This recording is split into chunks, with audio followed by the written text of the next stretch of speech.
నిత్యం విమలమచలం సర్వధీ సాక్షిభూతం భావాతీతం త్రిగుణరహితం సద్గురుం తం నమామి. నమో బ్రహ్మాదిభ్యో బ్రహ్మ విద్యా సాంప్రదాయ కర్తృభ్యో వంశ ఋషిభ్యో మహాభ్యో నమో గురుభ్యః. సర్వోపప్లవరహిత ప్రజ్ఞానఘన ప్రత్యగర్భో బ్రహ్మైవాహమస్మి. అహం పదార్థరహితః సదాశివసమారంభాం వ్యాసశంకరమధ్యమాం అస్మదాచార్యపర్యంతాం వందే గురుపరంపరాం. హరి ఓం శ్రీ గురుభ్యో నమః. హరి ఓం. ఓం నిర్భయానందాయ విద్మహే అచల పరిపూర్ణాయ ధీమహి తన్నో పరాత్పర ప్రచోదయాత్.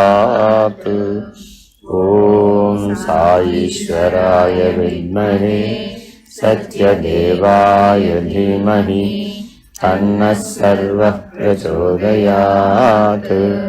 ఓం తత్పురుషాయ విద్మహే మహాదేవాయ ధీమహి తన్నో రుద్రః ప్రచోదయాత్. ఓం సద్గురురూపాయ విద్మహే జ్ఞానబోధామృతాయ ధీమహి తన్నో శ్రీ విద్యాసాగరః ప్రచోదయాత్. హరి ఓం శ్రీ గురుభ్యో నమః. హరి ఓం. వాసుదేవ మననం. ఇప్పటికి మనం కర్మ విచారణ పూర్తి చేసాం. అంటే ఎన్ని రకాల కర్మలు ఉంటాయి, ఎన్ని రకాల ఫలితాలు ఉంటాయి, ఎన్ని రకాలైనటువంటి లక్షణాలతో మనం కర్మబంధంలో చిక్కుకుంటున్నాం. వాటి నుంచి బయటపడాలి అంటే 5 సహజ లక్షణాలతో మనం ఆత్మస్వరూపాన్ని మనం గుర్తించినప్పుడు మాత్రమే కర్మబంధం తొలగుతుంది. ఆ 5 లక్షణాలు అకర్త, అభోక్త, అసంగుడు, అపరిచ్ఛిన్నుడు, అద్వితీయుడు. ఈ 5 లక్షణాలను ప్రతి క్షణం గుర్తించాలి. జ్ఞానం అంటే అర్థం ఏమిటంటే ఎప్పుడో ఒకసారి జ్ఞానం అంటే లాభం లేదు. అంటే అర్థం ఏంటి?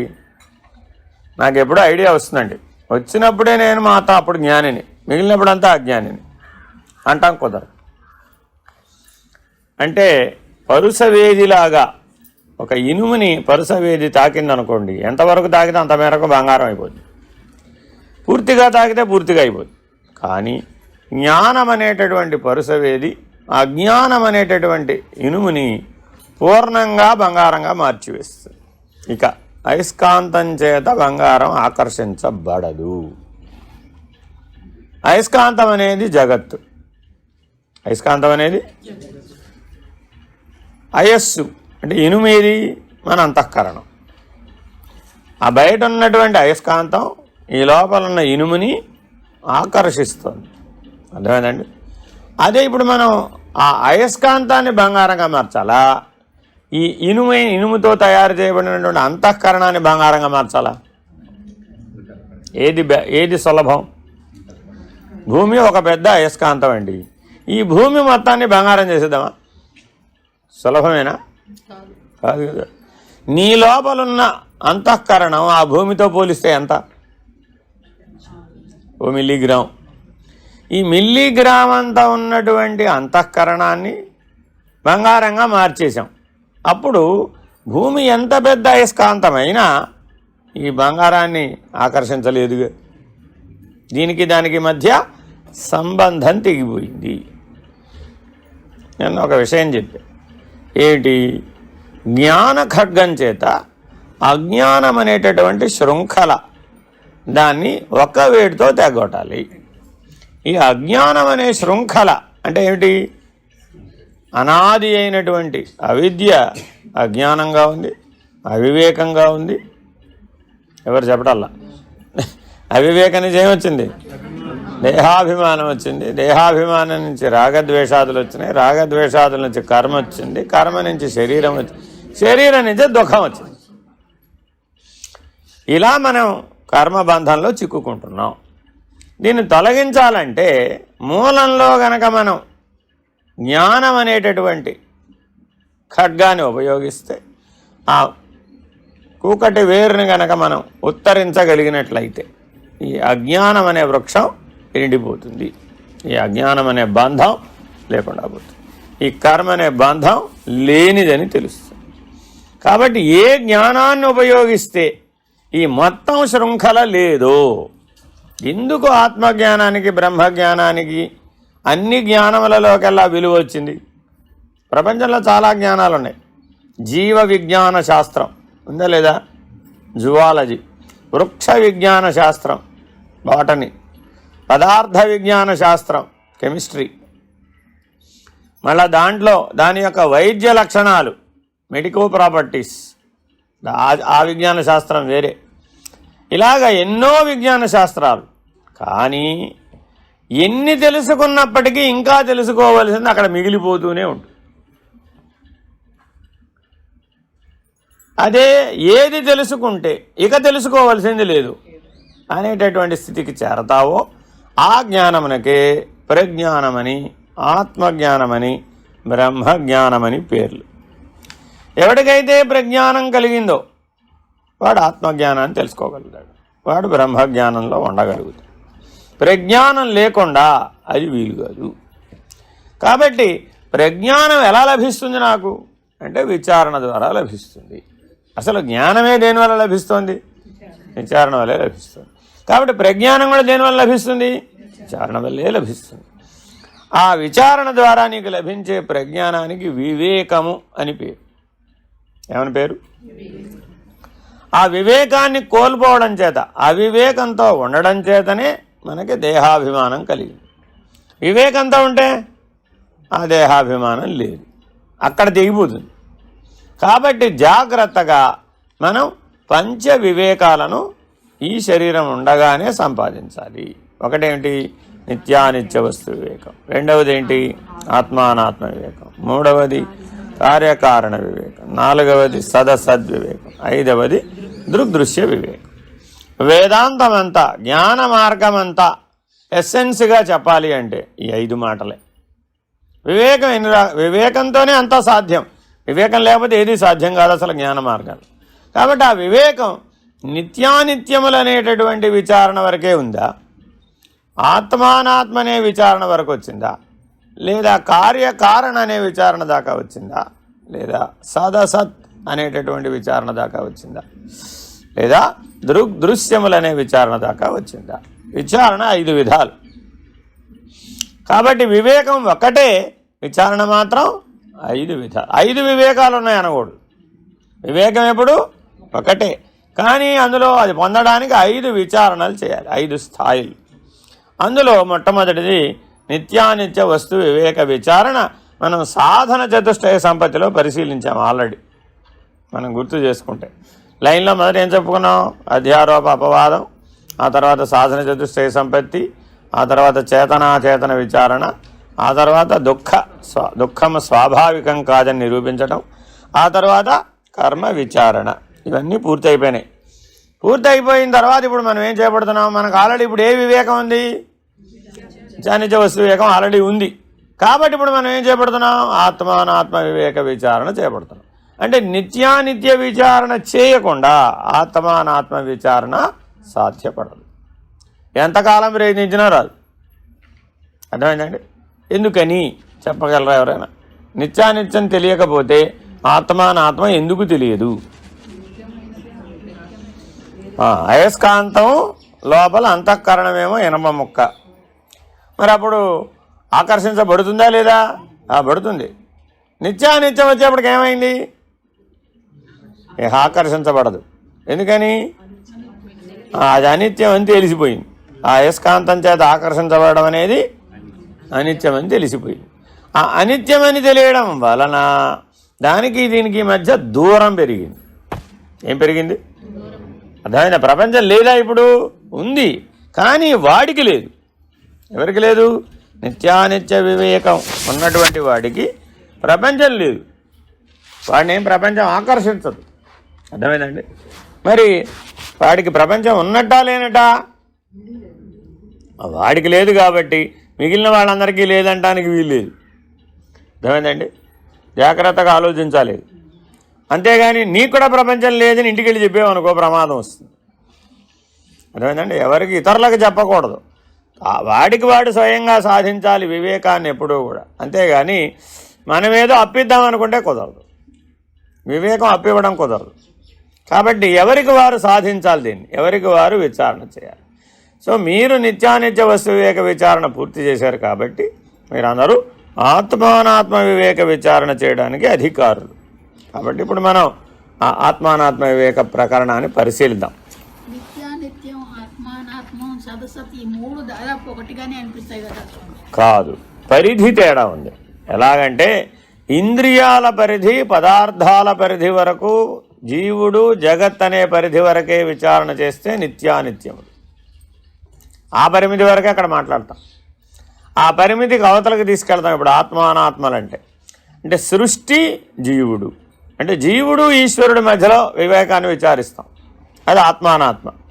ఈశ్వరుడు అనే అంటే ఈశ్వరుడే ఉన్నదంతా పరమాత్మే, ఆ పరమాత్మ నిత్యుడే కదా. ఇక్కడ ఏమిటంటే ఈ నిత్యానిత్య వస్తు వివేకం సాధన చతుష్టయ సంపత్తి ఏదైతే ఉందో నీకు ఆత్మజ్ఞానం పొందడానికి అదే, బ్రహ్మజ్ఞానం పొందడానికి అదే, పరబ్రహ్మ నిర్ణయాన్ని పొందడానికి అదే, పరాత్పర నిర్ణయించడానికి కూడా అదే. అన్వయ భేదం మారిపోతూ ఉంటుంది. కాబట్టి ఏ స్థితిలో నువ్వు ఆ నిత్యానిత్య వస్తు వివేకాన్ని పరిశీలిస్తున్నావు అన్నది చాలా ముఖ్యమైనది. ఇప్పుడు మనం ఎక్కడి దాకా పరిశీలించాం? కేవలం జీవుడు జీవితం, వాడి యొక్క సుఖం, వాడి యొక్క దుఃఖం, ద్వంద్వానుభవాల వరకే పరిశీలించాం. కాబట్టి ద్వంద్వానుభవాలు అనిత్యం. ఆ ద్వంద్వానుభవాలు పొందుతున్న జీవుడు కూడా అనిత్యం. ఎందుకు అనిత్యం? లేడని చెప్పాలా? అనిత్యం అంటే లేడని కాదు, తత్కాలవత్తు ఉన్నాడు అంతే. ఇది మర్చిపోకూడదండి. ఇది చాలా గొడవ వస్తుంది తర్వాత పై స్థాయికి వెళ్ళేటప్పటికి లేదని చెబితే అంతా ప్రమాదం వస్తుంది. కాబట్టి శరీరం ఉందా లేదా? ఉందా లేదా? శరీరం ఉందా లేదా? శరీరం ఉందా లేదా? మిగిలిన కాలంలో లేదా? అది ఎప్పుడు లేదు? ఎప్పుడు లేదు? 3 చెప్పాడు. నీకే 3 అవస్థలు చెప్పాడు. సుషుప్తి యందు లేదు, సమాధి నిష్ట యందు లేదు, తూష్ణీభూతావస్థ యందు లేదు, సాక్షిగా ఉన్నప్పుడు కూడా లేదు. ఈ 3 స్థితులలో అది లేదు. ఏది లేదు? శరీరమే లేకపోతే శరీరానికి భోగ్యమైన ప్రపంచం. ఇక్కడ దాకా చెప్పాం మీకు. ఇప్పుడు ఎక్కడికి పైకి చెప్తాం? ఇక పై ఊర్ధ్వముఖ ప్రయాణం ఎలా చేయాలో చెప్తున్నాడు విచారణతోటి. ఆత్మానాత్మ వివేకేన మునిర్ముచ్యేత బంధనాత్ స ఆత్మా కీదృశః కో వా ఆత్మవేత్యత్ర చింత్యతే. ఎవరికి పనికొస్తుంది ఆత్మానాత్మ వివేకం? ముని అయిన వాడికి పనికొస్తుంది, మిగిలిన వాళ్ళకి పనికిరాదు. అధికారి ఎవరండి? ముని అయిన వాడే అధికారి ఆత్మానాత్మ వివేకానికి. మనం అందరం మునులమేనా? కాదు. ఎందుకని? మనసు మౌనపడలేదుగా. మనసు మౌనపడితే తప్ప నీకు ఆత్మానాత్మ వివేకం స్ఫురించదు. ఇక్కడి నుంచి పైవన్నీ ఏమవ్వాలి? స్ఫురించాలి. స్ఫురిస్తే తప్ప వీలు కాదు. దీనికంటే కింద ఉన్నవన్నీ స్ఫురించక్కర్లా. అదంతా స్టోరీ అంతా, ఆ కథ అంతా గుర్తుంటే చాలు నీకు. జీవితం అనే కథ అంతా గుర్తుంటే ఆ కథని నిత్యానిత్య వస్తువే సాధన చతుష్టయ సంపత్తి అనేటటువంటి జల్లెడ వేస్తే అప్పుడు తెలిసిపోతుంది నీకు ముముక్షత్వం ఉందో లేదు. కానీ ఆత్మానాత్మ వివేకం రావాలంటే మటుకు తప్పక నీవు మునివే అయి ఉండాలి. ముని 24 గంటలు ఎంతసేపు మౌనంగా ఉంటాడు? ముని 24 గంటలు ఎంతసేపు మౌనంగా ఉంటాడు? వాడి పని ఎట్ట అవుతుంది మరి? వాడికేం పని లేదా? వాడికేం పని లేదా? ముని మోక్షపరాయణ. ముని అనగా ఎవరు? మోక్షపరాయణుడెవరో వాడు ముని. మరో అర్థం చెప్పాడు ఇప్పుడు. మానసిక మౌనం కలిగిన వాడు ముని. మరో అర్థం జ్ఞాన మార్గంలో ఏంటి? మోక్షపరాయణుడు. ప్రతి క్షణం వాడు మోక్షం దృష్టితోనే చూస్తాడు. స్నానం చేయాలి, మోక్షానికి పనికొస్తుందా పనికిరాదు. భోజనం చేయాలి, మోక్షానికి పనికొస్తుందా రాదు. నిద్ర పోవాలి, మోక్షానికి పనికొస్తుందా పో. లేవాలి, మోక్షానికి పనికొస్తుందా పనికిరాదా. మాట్లాడాలి, ఏదైనా మోక్షానికి పనికొస్తుందా పనికిరాదా. ఒకే ప్రశ్న. ఇటు చూడాలి, మోక్షానికి పనికొస్తుందా పనికిరాదా. కళ్ళు మూసుకోవాలి, మోక్షానికి పనికొస్తుందా పనికిరాదా. వినాలి, మోక్షానికి పనికొస్తుందా. ఇంద్రియ ధర్మాలను అన్నింటినీ ఇది ఏమి అది ఏమి సర్వేంద్రియ వ్యాపారాన్ని కేవలం మోక్షం కొరకు మాత్రమే అనే దృష్టితో ఎవడైతే చూస్తాడో వాడే ముని. ఇంతకీ మీ శ్రీవారు మీకు గుర్తుకు రావాలా వద్దా? మోక్షం కొరకు గుర్తుకు రావచ్చు, గుర్తుకు రాకూడదు అనకూడదు. దేని కొరకు గుర్తు రావచ్చు? నీ గతం నీకు గుర్తుండాలా అక్కర్లేదా? మోక్షం కొరకు గుర్తు తెచ్చుకోవచ్చు. పురాణాలు ఇతిహాసాలన్నీ నీకు గుర్తుండాలా వద్దా? శాస్త్రాలు మోక్షం కొరకు గుర్తుండవచ్చు. ప్రతిదాన్ని అక్కడ దేనికోసం పెట్టాలి? మోక్షం కొరకు అయితే ఎస్ యాక్సెప్టెడ్.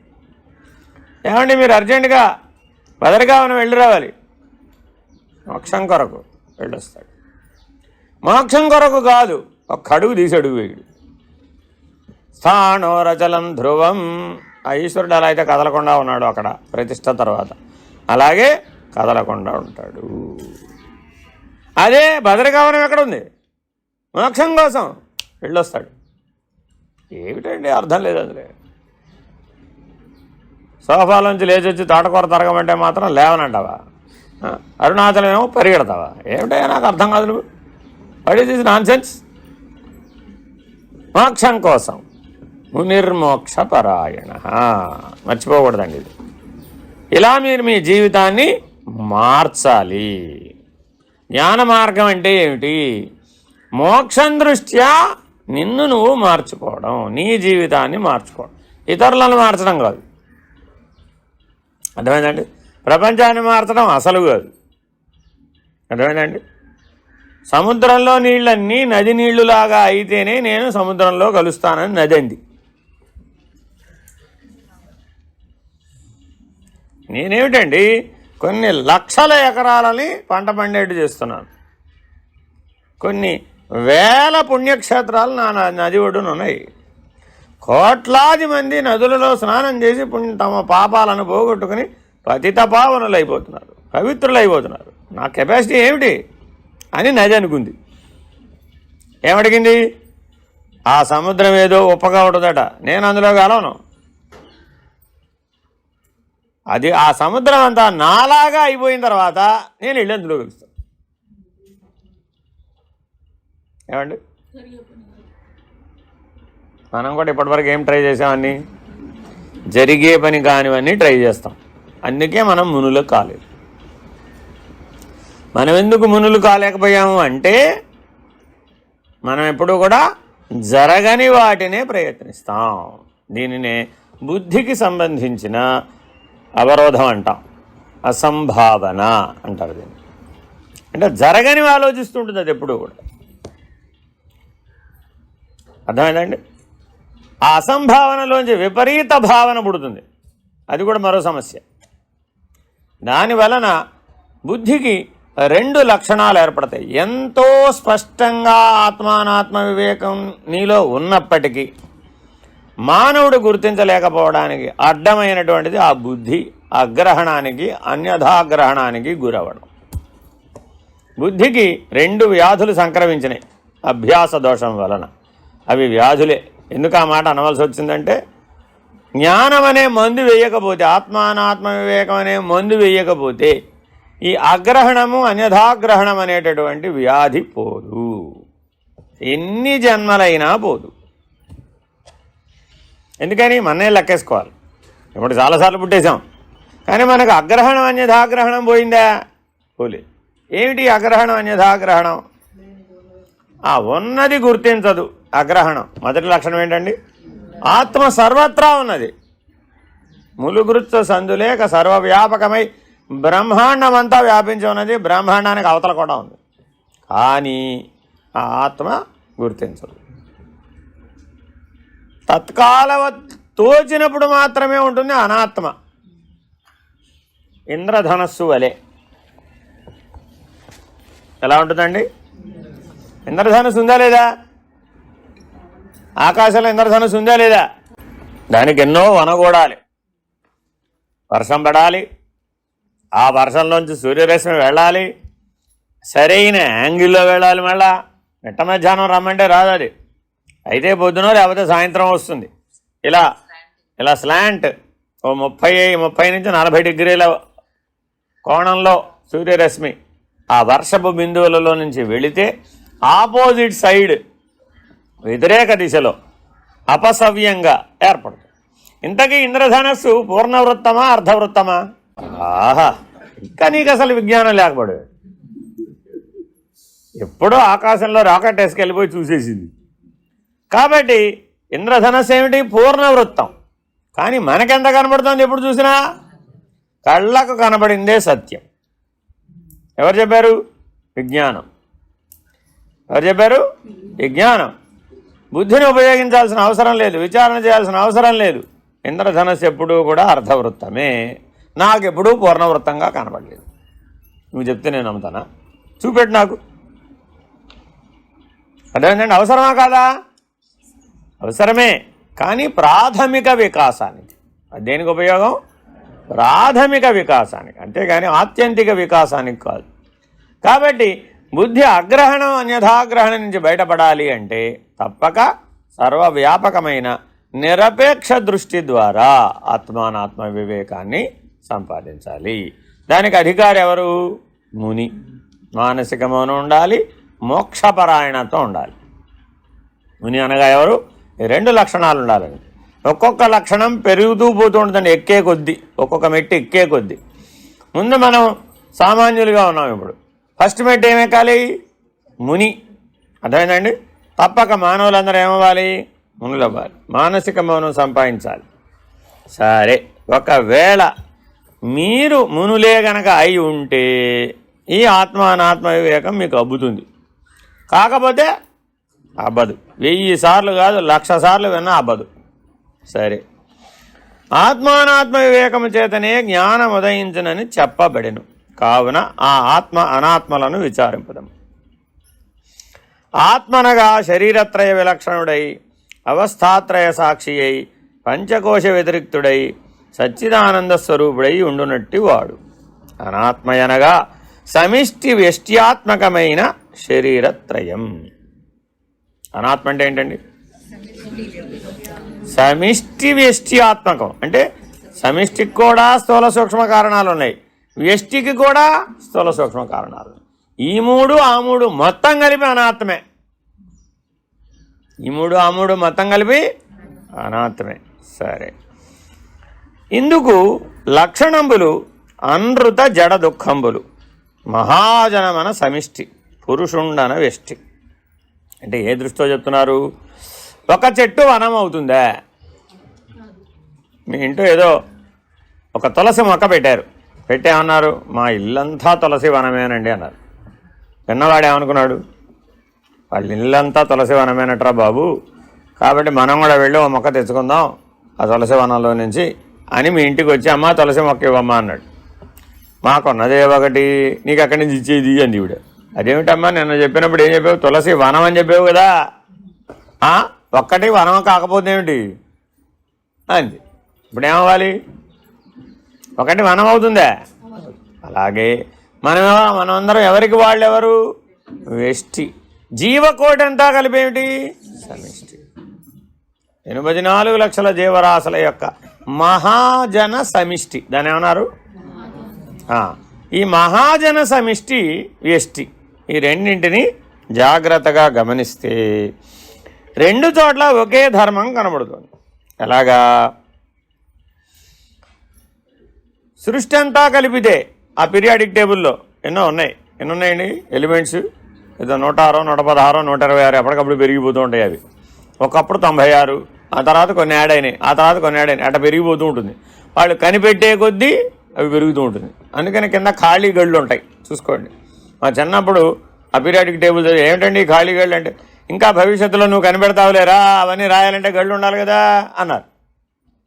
అంటే ఎప్పటికప్పుడు సృష్టిలో అన్వేషణ సాగుతూ ఉంటుంది, కొత్తవి తెలిసే కొద్దీ అది నింపుతూ ఉంటాం. సరే, అవన్నీ పదార్థాలేనా కాదా? అన్ని పదార్థాలే. అది వాయు పదార్థాలో లేక ద్రవ పదార్థాలో లేక ఘన పదార్థాలు. పదార్థానికి 3 స్థితులు. అయితే ఘన, ద్రవ, వాయు పదార్థాలు, లేదా కాస్త అది కాస్త ఇది ఫ్లూయిడ్. సరే, అలాగా మీ పేస్ట్ లాగా అనమాట. పేస్ట్ ద్రవమా ఘనమా? కాస్త ద్రవం కాస్త ఘనం. సాంబారు ద్రవమా ఘనమా? కాస్త ద్రవం కాస్త ఘనం. అలాగా. కాబట్టి జాగ్రత్తగా గమనిస్తే ఇలా కాంపౌండ్లు, మిక్స్చర్లు 2 రకాలు ఉన్నాయి. మళ్ళీ కాంపౌండ్లు అంటే ఏమిటి? అసలు వాటి స్వరూప లక్షణమే మారిపోయింది. కొన్ని మిక్స్చర్ అంటే ఏమిటి? స్వరూప లక్షణం మారకుండా ఉంది. సరే, నీళ్లు తీసుకెళ్ళి పాలలో కలిపేశాం. పాలు అయిపోయినాయా, నీళ్లుగా ఉన్నాయా? ఎన్ని కలిపామన్న దాన్ని బట్టి ఉంటుంది. అర్థమైందండి?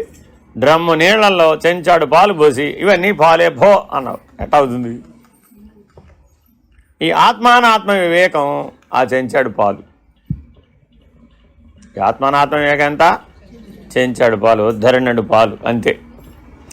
ఈ ఉద్ధరణుడు పాలు పోస్తే అనేక జన్మార్జితమైనటువంటి అజ్ఞానం అంతా, ఎంత మన అజ్ఞానం?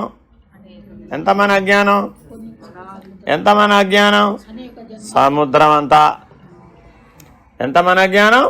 సముద్రం అంతా. మీరు కూడా ఏం చేస్తారు? సముద్రానికి అర్చన చేయడానికి వెళ్ళి పాలు పట్టుకెళ్తారండి. ఒక ఉద్ధరణ పాలు తీసి సముద్రంలో వేస్తుంది ఇవిడ. నువ్వు పాల సముద్రం అంటుంది. ఒరే ఒరే ఒరే ఒరే ఒరే. ఇప్పుడు పదార్థగతంగా చెప్పిందే, ఆ దృష్టితో చెప్పింది. గుర్తుపెట్టుకోవాలండి, పదార్థగతంగా చెప్పలేదు అక్కడ. ఇప్పుడు ఉద్ధరణ పాలు సముద్రంలో పోసేసి ఈ సముద్రం అంతా పాల సముద్రం అని కనపడే సూర్యుడే నారాయణుడు అని దండం పెట్టేసింది. ఎంత తెలివైందో చూడండి. ఇవిడే మానవుడు కర్మకాండలో ఎంత తెలివైన వాడంటే సులభ సూత్రాలన్నీ కర్మకాండలోనే ఉంటాయి. వైకుంఠానికి వెళ్ళే పని లేదు, అర్థమైందా? మహావిష్ణువుని దర్శించే పని లేదు. అంత కష్టపడడం ఎందుకు? 7 ద్వారాలు దాటాలి, పైగా జయ విధులు పర్మిషన్ ఇవ్వాలి. ఆ గొడవలన్నీ లేకుండా హాయిగా సముద్రం ఒడ్డుకి వెళ్ళిపోయి, ఆర్కే బీచ్కి వెళ్ళిపోయి ఏం చేసింది? ఒక చెంచాడు నీళ్లు పాలు తీసుకువెళ్ళి అందులో పోసేసి ఇదే పాల సముద్రం, అదిగో కనబడుతున్న వాడే నారాయణ, అదిగో శేషసేనుడు అని భావంలో భావించేసి ఓ నమస్కారం పెట్టేసి ధూపదీప నైవేద్యాలు ఆసురుడికే చూపెట్టేసి దీపారాధన కూడా చూపెట్టేసి అయిపోయింది. వైకుంఠ ఏకాదశి పూజ అయిపోయింది. లేదంటే ఆకామావై, ఆషాఢ పౌర్ణిమ, కార్తీక పౌర్ణిమ, మాఘ పౌర్ణిమ, వైశాఖ పౌర్ణిమ, ఆ 4 పౌర్ణిమలకి సముద్ర స్నానం చెప్పారనమాట. ఎందుకు చెప్పారు అంటే ఈ ఆత్మానాత్మ వివేకం కోసం. సముద్రం ఆత్మానాత్మ వివేకం, మర్చిపోకూడదు.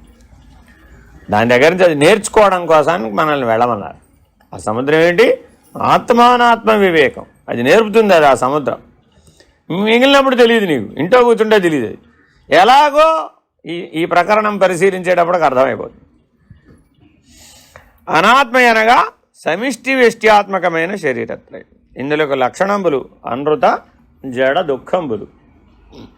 మహాజనమన సమిష్టి, పురుషుండన వ్యష్టి, వనమన సమిష్టి, వృక్షంబన వ్యష్టి. ఇటులనే పదార్థంబులు కూడిన సమిష్టి, ఒక పదార్థము వ్యష్టి. అనియును ఎట్లా చెప్పబడుతున్నదో అటుల దార్ష్టాంతికమునందు సమస్త ప్రాణుల యొక్క శరీరంబులు సమిష్టి, ఒక్క ప్రాణి యొక్క శరీరము వ్యష్టి. ఈ శరీరము స్థూలము, సూక్ష్మము, కారణమని 3 విధంబులు.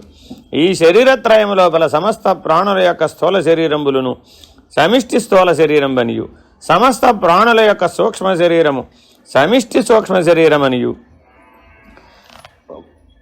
సమస్త ప్రాణుల యొక్క కారణ శరీరము సమిష్టి కారణ శరీరం బనియు, ఒక్క ప్రాణి యొక్క స్థూల శరీరము ఎష్టి స్థూల శరీరం బనియు, ఒక్క ప్రాణి యొక్క సూక్ష్మ శరీరము ఎష్టి స్థూల శరీరం అనియు, ఒక ప్రాణి యొక్క కారణ శరీరము ఎష్టి కారణ శరీరం అనియు, ఈ ప్రకారముగా సమిష్టి వ్యష్టి వివరణం బెరుంగదగినది. తెలిసిందా తెలియలేదు? ఇప్పుడు మనకి ఈ భూమండలం మీద ఎన్ని దోమలు ఉంటాయి? ఎన్ని దోమలు ఉంటాయి? లెక్క పెట్టి చెబితేనే కుదురుతుంది. ఎప్పటికన్నా అవుతుందా? జరగలేదా? అందుకని పెద్దలు ఏం చేశారంటే ఇలాంటి పనులు చేయొద్దన్నారు. నాకు సమిష్టి అంటే ఎన్ని జీవులో లెక్క తెలిస్తేనే నేను ఒప్పుకుంటానండి, లేకపోతే ఒప్పుకోండి. అంటే ఎప్పటికన్నా అవుతుంది అసలు అదిగా. అందుకని ఏమన్నారు, ఒరే బాబు నిన్ను అర్థం చేసుకోమంటమాట, నీలాగానే అవి ఉన్నాయని అర్థం చేసుకో. As simple as it. ప్రపంచానంతా అర్థం చేసుకుని నన్ను అర్థం చేసుకోవడం ఒక పద్ధతి, అర్థమైందండి. రెండో పద్ధతి ఏంటి? నిన్ను అర్థం చేసుకుని అలాగే ప్రపంచం ఉందని అర్థం చేసుకోవడం ఒక పద్ధతి. ఈ 2 విచారణ మార్గంలో అప్లై అవుతూ ఉంటాయి. ఏది ఎప్పుడు అప్లై అవుతుందో తెలుసుకోవాలి. అంటే పదార్థగతమైనటువంటి విచారణ చేసాం శాస్త్రవేత్తలాగా, అప్పుడేం చేయాలి? ప్రపంచం అంతా అధ్యయనం చేయాలి. ఆ లక్షణాలు నీకున్నాయో లేదో అప్పుడు చూడాలి, అర్థమైందండి. ఈ మోడల్ ఎవరిది? విజ్ఞాన శాస్త్రవేత్త, అర్థమైందండి. ఆయన ఒప్పుకోడు నీ ఒంట్లో ఉప్పు ఉందే, పేస్ట్లో ఉప్పు ఉందా కాదు, నీ ఒంట్లో ఉప్పు ఉందే ఎలా చెప్పగలవు? నేను ఒప్పుకోను. సృష్టిలో సమిష్టిలో అసలు ఉప్పు ఉంటే కదా, అక్కడే ఉప్పు లేకపోతే నీ ఒంట్లో ఉప్పు ఎలా వస్తుంది? రాదు. కాబట్టి నాకు ముందు ఉప్పు ఎక్కడ కనబడాలి? అక్కడ నేను నిరూపిస్తే అప్పుడు నిన్ను పరిశీలిస్తా. అప్పుడు దాని ప్రభావం నీ మీద ఏముంది, ఎలా అవుతుంది, ఉప్పు తగ్గితే ఏమవుతుంది, ఉప్పు పెరిగితే ఏమవుతుంది, అవన్నీ అధ్యయనం చేస్తా. ఈ మోడల్ ఎవరిది? విజ్ఞాన శాస్త్రవేత్త. ఆధ్యాత్మిక విజ్ఞాన శాస్త్రవేత్త రివర్స్. నాయన అక్కడ వెతుక్కో మాక. ఇప్పుడేం చేయాలి? నువ్వు ఇక్కడ వెతుకు. ఇక్కడ వెతికి ఇక్కడ ఏముందో తెలుసుకుంటే అక్కడ కూడా అదే ఉంది. ఎందుకని? ఆ పంచభూతాల చేతే ఈ పాంచభౌతిక దేహం తయారైంది. నీకు తెలిసినా తెలియకపోయినా ఇది సత్యం. కాబట్టి జాగ్రత్తగా దీన్ని అధ్యయనం చేసి దాన్ని తెలుసుకునే ప్రయత్నం చెయ్యి. ఈ పారమార్థిక విద్య అంతా కూడా తనను తాను తెలుసుకొని ఏం చేయాలి? పోగొట్టుకోవాలి, అంతే. జాగ్రత్తగా. అందుకని సమిష్టి అంటే అర్థం ఏంటి? 84 లక్షల జీవరాశుల యొక్క సమిష్టి స్థూల శరీరం, 84 లక్షల జీవరాశుల యొక్క సమిష్టి సూక్ష్మ శరీరం, 84 లక్షల జీవరాశుల యొక్క సమిష్టి కారణ శరీరం, అర్థమైందండి. విరాట్ అంటే ఏమిటి? సమిష్టి స్థూల శరీర సాక్షి, అర్థమైందండి. అదేంటి తర్వాత హిరణ్య గర్భుడు, ఆయన ఎవరు? సమిష్టి సూక్ష్మ శరీర సాక్షి. ఆ తర్వాత అవ్యాకృతుడు సమిష్టి కారణ శరీర సాక్షి, అర్థమైందండి. సమిష్టి మహాకారణం తర్వాత చూస్తాం. వ్యష్టి నీకు చెప్పాడు, నీ స్థూల శరీరానికి సాక్షి ఎవరు? విశ్వడు. నీ సూక్ష్మ శరీరానికి సాక్షి ఎవరు? తైజసుడు. నీ కారణ శరీరానికి సాక్షి ఎవరు? ప్రాజ్ఞుడు, అర్థమైందండి. కాబట్టి నీ వాస్తవిక శరీరం ఏది? ప్రజ్ఞ. నీ వాస్తవిక శరీరం ఏది? ప్రజ్ఞ. మరి మిగిలిన శరీరాలు ఉన్నాయా లేవా? ఉన్నాయా లేవా అంటే స్థూల శరీరం, సూక్ష్మ శరీరం ఉన్నాయా లేవా? ఉన్నాయా లేవా? ఉన్నాయా లేవా? ఉన్నాయా లేవా? తోచినప్పుడే ఉన్నాయి. ఏమున్నాయి? ఎప్పుడున్నాయి? తోస్తే ఉన్నాయి, అంతే. తోయాలంటే నీకేముండాలి? దాని మీద దృష్టి పడాలి. దాని మీద దృష్టి పడితే తోస్తుంది అప్పుడు నీకు అది. అంతేనా కదా? రోజు దీని చుట్టూ ప్రదక్షిణం చేస్తున్నారా చేయట్లేదు? అందరూ చేస్తున్నారా? ఈ శివుడు ఏమన్నా ఒక నువ్వు గింజంతైనా పెరిగినట్టు కనబడుతున్నాడు. తిలభాండేశ్వర్ అని కాశీలో ఒక శివలింగం ఉంటుంది. అది రోజుకు 24 గంటలకు నువ్వు గింజంత పెరుగుతుంటుంది. అది రోజుకు కాదండి, సంవత్సరానికి ఒకసారి. మీరు అన్ని చరిత్ర అంతా మార్చేస్తున్నారు మీరు. దేవతలకి సంవత్సరం అయితే ఎంత? మనకి సంవత్సరం అయితే దేవతలకు ఒకరోజు, రివర్స్గా. కాబట్టి ఒకరోజు కరెక్టేగా. ఈ దేవతలకు ఒకరోజే, మనకి సంవత్సరం. అర్థమైందండి? ఒక రోజుకి ఎంత? ఒక నువ్వు గింజంతా పెరుగుతాడు ఈశ్వరుడు దృష్టితో. అలా ఎప్పటికో ఆయన పెరిగి పెద్దవాడు అయిపోతాడట, ఆకాశం అంతా. అప్పుడు కల్పాంతం అయిపోతుందట. ఇంకెప్పటికవుతుందో ఏమిటో. ఇప్పుడు ప్రస్తుతానికి మాత్రం ఆయన ఎంత ఉంటాడు? తెల్లబాండే చూసారా మీరు? ఆయన ఉంటాడు అదే దాదాపు ఎంత 4.5-5 అడుగుల దాకా వచ్చేసింది. అంటే ఎప్పుడో అది ఒకప్పుడు ఇంతే ఉండేదట. శ్రీశైలంలో ఉన్నటువంటి మల్లికార్జున స్వామిలాగా గుప్పిడే ఉండేదట. పెరిగి పెరిగి పెరిగి పెరిగి పెరిగి ఇప్పుడు ప్రస్తుతం 4.5-5 అడుగులు వచ్చేసింది. సరే, ఎప్పటికో కనకదుర్గమ్మ వారి ముక్కు పుడకకి కృష్ణామ తల్లి తగిలేటప్పటికి అది కూడా పైకి పెరిగిపోతుంది అనుకుందాం కాసేపు.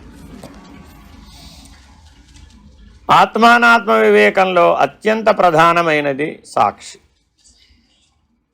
ఏదైనా జరగవచ్చు కాక, అటు సమిష్టిలో కానీ ఇటు వ్యష్టిలో కానీ ఏదైనా జరగవచ్చు కాక. అంటే స్థూల సూక్ష్మ కారణ శరీరాలలో ఏ వ్యవహారమైనా జరగవచ్చు కాక, ఏ పరిణామమైనా జరగవచ్చు కాక, ఏ అనుభవమైనా జరగవచ్చు కాక. నీవు మాత్రం ఎవరు? ఈ నిర్ణయం బలంగా ఉండాలి. ఈ సాక్షి అనే నిర్ణయం కనుక పక్కకు పోతే ఈ ఆత్మానాత్మ వివేకం ఎప్పటికీ రాదు. ముని కాని వాడికి ఏమవుతుందంటే అటు 3 ఇటు 3 శరీరాలు, అటు 3 ప్రపంచాలు, ఇటు 3 ప్రపంచాలు. కావాల్సినంత ఏరియా ఉందా లేదా తిరిగి రావడానికి? ఉందా లేదా? అది తిరిగి వస్తూ ఉంటుంది. ఆ మనసుకి ఎన్ని చోట్లకి వెళ్ళచ్చు? ఇటు 3 అటు 3 శరీరాలు, ఇటు 3 ప్రపంచాలు, అటు 3 ప్రపంచాలు విస్తరించింది కాబట్టి బ్రహ్మాండంగా మనసు తిరిగి వస్తూ ఉంటుంది. ముని అయిన వాడికి తిరగదు. ఇక అటు 3 మీద తిరగదు, ఇటు 3 మీద తిరగదు, 3 ప్రపంచాల్లోనూ తిరగదు, 3 శరీరాల్లోనూ తిరగదు. సరే, ఎక్కడ దాకా వచ్చాం? ఈ ప్రకారము సమిష్టి వ్యష్టి వివరణం బెరుంగదగినది. ఇటుల ఎందుకు చెప్పవలైన ఆత్మకు జీవత్వంబును ఈశ్వరత్వంబును వచ్చుట కొరకై చెప్పవాలి. ఈ వ్యవహారం అంతా ఎవరిది? ఇప్పుడు ఆ సమిష్టి వ్యవహారం అంతానేమో ఈశ్వరుడిది. ఈ భూమండలం మీద దోమలు ఇన్ని కోట్లు పుట్టడానికి నువ్వే కారణం అని ఎవరైనా అన్నారనుకోండి, ఒప్పుకుంటారా? నీ వల్లే దోమలు పుట్టినాయి అసలు భూమండలం మీద అంటే ఏమంటాడు? నాకు దోమలకు ఏమిటా సంబంధం? No way, there is no relation for me అంటున్నాడా లేదా ప్రతివాడు?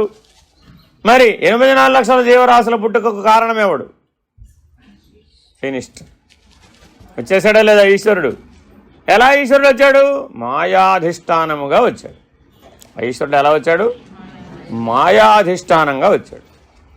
సరే, ఈ వ్యష్టి ఎవడైతే ఉన్నాడో వీడు ఏ అధిష్టానంగా వచ్చాడు?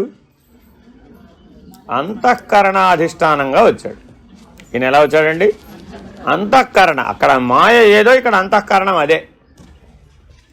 సమిష్టిలో మాయ ఏదో, ఇక్కడ వ్యష్టిలో అంతఃకరణం అదే. కాబట్టి నువ్వెవరవయ్యా? అంతఃకరణ అధిష్టానాన్ని. ఈశ్వరుడు ఎవరయ్యా? మాయకు అధిష్టానం. సరే, ఆ ఈశ్వరుడు ఈ జీవుడు ఒకే ఆత్మలో భాగం అంటారా?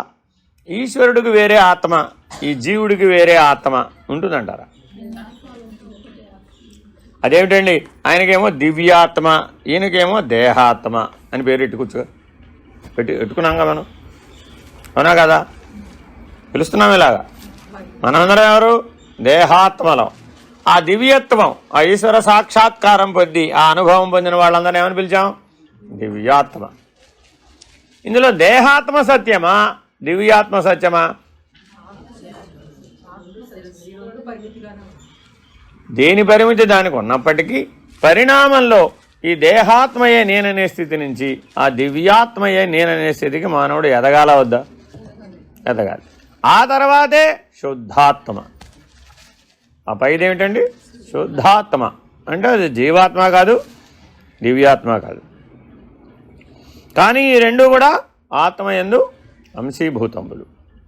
సరే, ఈశ్వరత్వ జీవత్వ మూలాత్మకిక మీదన రాబోతున్నవి అనిన ఈశ్వరత్వమును జీవత్వమును ఉపాధి చేత అనాదిగా వచ్చి ఉండినవి అయినప్పటికీ ఆత్మకు ఈశ్వరత్వమును జీవత్వమును ఉపాధి చేత వచ్చినవని ఎవ్వరు ఎరుంగక వాస్తవములని తలంతు. మన గొడవ అంతా ఏంటి ఇప్పుడు? సమిష్టి ఉందా లేదా? లేకపోవడం ఏంటంటే కనపడుతుంది కదండి.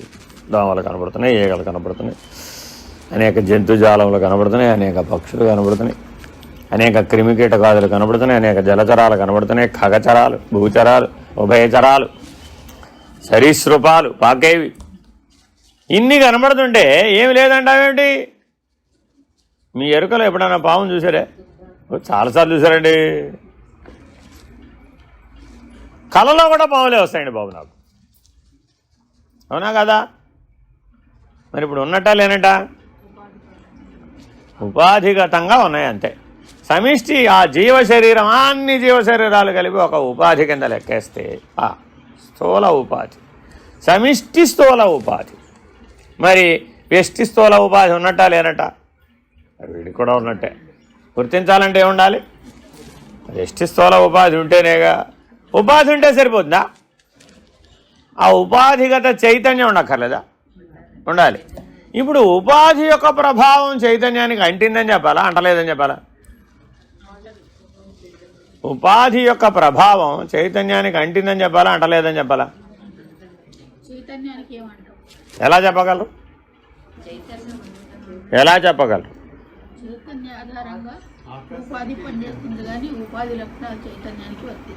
ఎలా? హౌ? హౌ? హౌ? నిన్న పచ్చడి తిన్నప్పుడు 10 గ్లాసులు నీళ్ళు తాగా. నిన్న అర్థమైందండి. మరి మీ చైతన్యానికి అంటాలా వద్దా అది? ఇప్పుడు కళ్ళమ్మ నీళ్ళు వచ్చింది, ఎగరవసింది, నానా దుఃఖాలు పడింది. ఇట్రా బాబోయ్ ఇంత కారం అని గొల్లు పెట్టింది. ఉపాధిగత చైతన్యమా, శుద్ధ చైతన్యమా? అప్పుడు అంటిందా, అంటలేదా? ఉపాధిగత చైతన్యం అని ఆన్సర్ చెబితే అప్పుడు అంటిందా, అంటలేదా? ఎప్పుడంటింది? ఎప్పుడంటింది? ఎప్పుడంటింది? ఎప్పుడంటింది? పని తినాలి అంటే చైతన్యం ప్రసరించింది. ప్రసరించిన తర్వాత అది దాన్ని అంటాలా వద్దా? మరి ఇప్పుడు ఆ పచ్చడి యొక్క లక్షణం ఎలా అంటుతుంది? బల్బు యొక్క లక్షణం కరెంటును అంటాలా వద్దా? అంటదా? అదేంటండి? కాబట్టి ఆత్మ చైతన్యం కూడా అందులో ఎలా ఉంది? ఆ కరెంటు వలే ఉంది కాబట్టి అంటదు. 0 వాట్ బల్బ్ అయినా, 100 వాట్ బల్బ్ అయినా, 1000 వాట్ బల్బ్ అయినా కరెంట్ అదే. కరెంట్ ఏం మారలేదు. ప్రకాశంలో మార్పు ఉండవచ్చు, వినియోగంలో మార్పు ఉండవచ్చు, ప్రయోజనంలో మార్పు ఉండవచ్చు, అనుభవంలో మార్పు ఉండవచ్చు, కానీ అవేవి కూడా అంటావు. అటు జీవభావంలో అయినా అంటావు, అటు ఈశ్వరుడుగా అయినా అంటావు. ఏమండి? దోమల మందు కొట్టి లక్షలాది దోమల్ని మనం వేసేయాలా వద్దా? వేసేయాలా వద్దా? లక్షలాది దోమలు వేసేస్తున్నాం మనం ప్రతి సంవత్సరం. ఎందుకని? 10 మంది మనుషులు పోతున్నారు. అంతకంటే ఎక్కువ పోరండి పెద్దగా. 10 మంది పోతారంతే మహా అయితే. కానీ మానవులు ఆ 10 మంది ఎఫెక్ట్ అవుతున్నారని మనం ఏం చేసాం? ఎన్ని క్రిమి సంహారక మందులు కనిపెట్టామో దోమల కోసం. మనం కొడుతూనే ఉంటాం, అవేమైపోతుంటాయి? సరే, నువ్వా నేనా తేల్చుకుందాం ఉంటుంది. ప్రతిద్వంద్వి మనకి దోమ. గెలవలేకపోయామండి. ఎంతైన విషయం ఏంటంటే దోమని గెలవలేకపోయాం. మనం ఎన్ని కొడితే అది దానికి సస్టైనబిలిటీని పెంచుకుంటూ ఉంటుందండి. వచ్చే సంవత్సరానికి ఆ మందు పని చేయదు, మళ్ళీ కొత్త మందు కావాలి. మనకి ప్రతి సంవత్సరం కొత్త మంది ఎక్కడ కనిపెడతాం? అది కనిపెట్టలేము. ఉన్నవే కొడుతుంటాం. ఉన్నవే 4 సార్లు కొట్టేటప్పటికి ఫినిష్డ్, ఇంకా అది పని చేయదండి. ఇక క్రమేపీ తగ్గిపోద్ది అనమాట. మొదటి సంవత్సరం మాత్రం అద్భుతంగా పనిచేస్తుంది. రెండో సంవత్సరం ఇంకా నాలుగో సంవత్సరం వచ్చేప్పుడు 0 ఎఫెక్ట్, అసలేం పని చేయదు. కాబట్టి ఈ సృష్టితో మానవుడు పోరాడుతున్నాడా లేదా? ఫిట్టెస్ట్ ది సర్వైవల్ అనే సూత్రం ప్రకారం తనను తాను కాపాడుకోవడానికి ఈ సృష్టితో పోరాడుతూనే ఉన్నాడు. ఎప్పటి నుంచి? సృష్టి ఆది నుంచి. ఎప్పటి వరకు పోరాడతాడు? సృష్టి పోయేదాకా. సరే, వ్యష్టికి సమిష్టికి మధ్య సంఘర్షణ అజ్ఞానం వల్ల వచ్చిందా, విజ్ఞానం వల్ల వచ్చిందా, ప్రజ్ఞానం వల్ల వచ్చిందా, సుజ్ఞానం వల్ల వచ్చిందా? అంతేనా? పూర్వకాలంలో ఏం చేసేవాళ్ళు మరి? ఎప్పుడు అరణ్యాల్లో ఉండేవాళ్ళు కదా వాళ్ళు ఋషులు.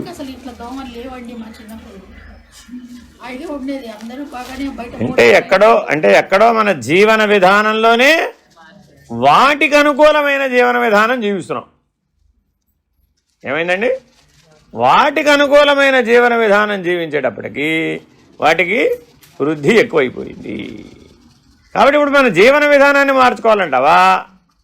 రోజు రోజుకి అదేమిటి, అదేదో బ్యాట్, మస్కిటో బ్యాట్, అర్జునుడి చేతిలో విల్లు పట్టుకున్నట్టుగా సాయంత్రం అయ్యేటప్పటికి గాంధీవం ధరించి దోమల మీద దండయాత్ర చేస్తూ ఉంటాడు. ఎంత వాడికి ఆనందం చూస్తూ మీరు చూసుకోండి కదా. వాళ్ళు చూస్తుంటా నేను, ఒక దోమను కొట్ట, ఆహా what a great thing, I got 1 mosquito. ఎందుకో తెలుసా? మొన్న ఒక ఆయన లండన్ నుంచి వచ్చాడు, అక్కడ చదువుకున్నాడు PhD, హైదరాబాద్. ఏదో సమకేషన్ వచ్చాడు ఆయన. ఇక్కడ పిల్లలందరూ బ్యాట్ పట్టుకుని, అక్కడ హైదరాబాద్లో అందరూ బ్యాట్ పట్టుకుని ఉంటారు కదా. ఆయనకి ఒక రాత్రంతా ఆట ఏమిటయ్యా అంటే బ్యాట్ పట్టుకుని ఆ దోమలు కొట్టడం. మర్నాటికి ప్రోగ్రెస్ రిపోర్ట్ చదువుతాడు, yesterday night I got 20 mosquitoes, do you know. ఎందుకని? Something is wrong. అంటే మనకి దానికి మధ్య ఎక్కడో సరైన సమతౌల్యత, సంతులనం. అంటే వ్యష్టికి సమిష్టికి మధ్య ఏం ఉండాలి? సంతులనం ఉండాలి, బ్యాలెన్స్ ఉండాలి. అప్పుడు వ్యష్టి సమిష్టిని బాధించడు, సమిష్టి కూడా వ్యష్టిని బాధించదు. ఈ సంతులనం ఎరిగిన వాడే ఋషి. ఋషి ఎవరయ్యా? హి నోస్ వెరీ వెల్ ఆ సంతులనం ఎలా, బ్యాలెన్స్ ఎలాగా ఉండాలి. దాని చేత వీడు బాధపడ్డు, వీడి చేత అది బాధపడదు. ఆ బ్యాలెన్స్ ఎరిగిన వాడే ఋషి. కాబట్టి ఆత్మానాత్మ వివేకం లేకుండా ఋషివి కాజాలం. సరే, ఎక్కడ దాకా వచ్చాం? అయినప్పటికీ ఆత్మకు ఈశ్వరత్వమును జీవత్వమును ఉపాధి చేత వచ్చినవని ఎవ్వరు ఎరుంగక వాస్తవములని తలంతుడు. అందువలన దోషం ఏమి అనినా ఎంత పర్యంతము వాస్తవం అని తెలుసుకున్నారో అంత పర్యంతమును వారలకు సంసార బంధంబు వలన నివృత్తి కలుగునారు. అదిటే వచ్చిన చిక్కు. ఇప్పుడు ఇందుకీ జీవుడు ఉన్నాడా లేదా? జీవుడుగా ఆత్మ ఉన్నది. జీవుడు ఉన్నాడా లేదా? జీవుడుగా ఆత్మ ఉన్నదన్నవాడికి సంసార బంధం లేదు. ఆత్మ లేదు, జీవుడే ఉన్నాడు, ఏమైంది? అప్పుడు బంధం వచ్చింది. సరే, ఈశ్వరుడుగా ఆత్మ ఉన్నదా లేదా? అప్పుడే బంధం లేదు. ఈశ్వరుడుగా ఆత్మ ఉన్నదన్నప్పుడు ఏ సమిష్టి బంధం లేదు. అర్థమైందండి? లేదండి బాబు, ఆత్మ వేరే, ఈశ్వరుడు వేరే. అప్పుడేమైంది? సర్వుల ఆ సమిష్టి యొక్క సృష్టి స్థితి లయాలకు ఈశ్వరుడే కారణమై కూర్చున్నాడు. అర్థమైందండి? అందువల్ల మానవుడు పొద్దున్న లేచింది మొదలు రాత్రి నిద్రపోయేదాకా ఈశ్వరుణ్ణి నిందిస్తూ ఉంటాడు. ఏమని? నాకు ఇలాంటి జీవితం ఇవ్వడానికి నువ్వే కారణం. కానీ అక్కడ ఏమైనా ఉందా? ఈ జీవుడు ఆ ఆత్మలో అంశీభూతమే, ఆ ఈశ్వరుడు కూడా ఆత్మయందు అంశీభూతమే. ఉపాధిగత సంగత్వం ఇద్దరికీ లేదు, సంసారం అనే బంధం ఇద్దరికీ లేదు. అర్థమైందండి? కానీ ఉపాధిగత సంగత్వం చేత ఆ బంధం పెరిగినట్టు. ఎంత మేరకు ఉంటే అంత మేరకు, ఇంతని చెప్పలేదండి, ఎంత మేరకు ఉంటే అంత మేరకు, అంతే. అర్థమైందండి? మీ ఇంట్లో కొత్త చీపిరి కొని ఆ మూల ఎక్కడో పెట్టారు, మీరు వెళ్ళే వరకు దాన్ని వాడతారంటారా వాడరంటారా?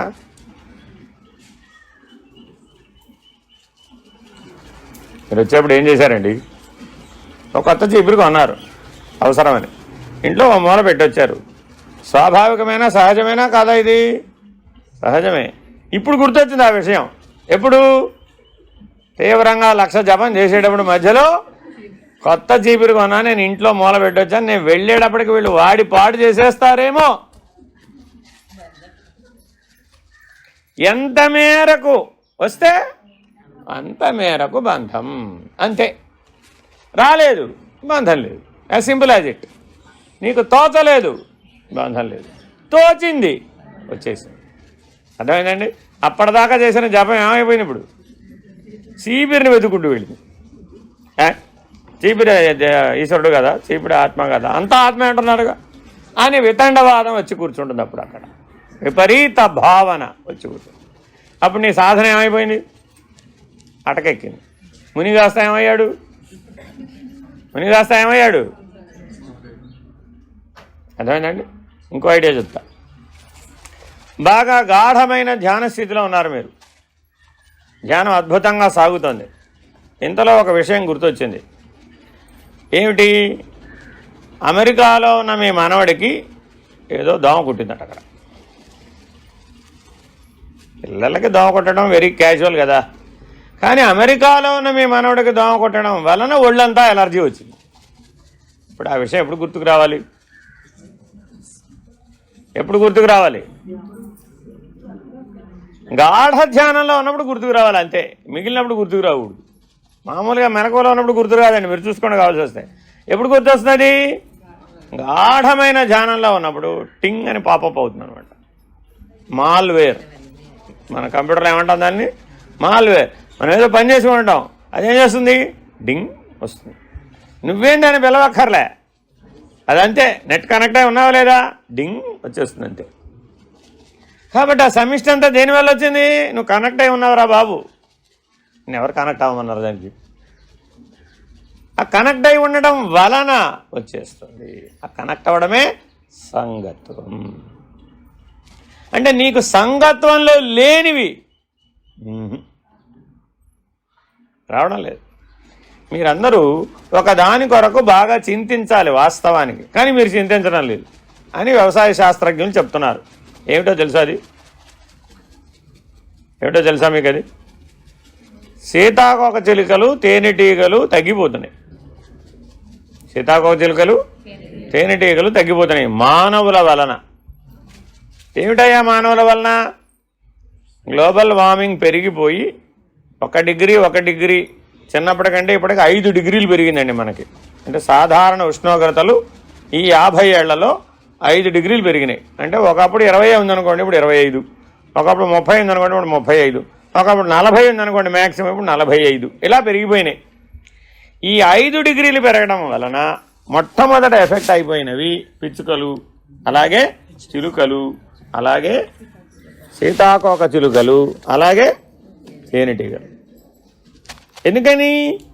ఆ పువ్వులో మకరందం వచ్చే లోపలే ఆ పువ్వు ఎండిపోయి వాడిపోతుంది. ఇప్పుడు మరి తేనెటీగకి ఎలా దొరుకుతుంది? దొరకదు.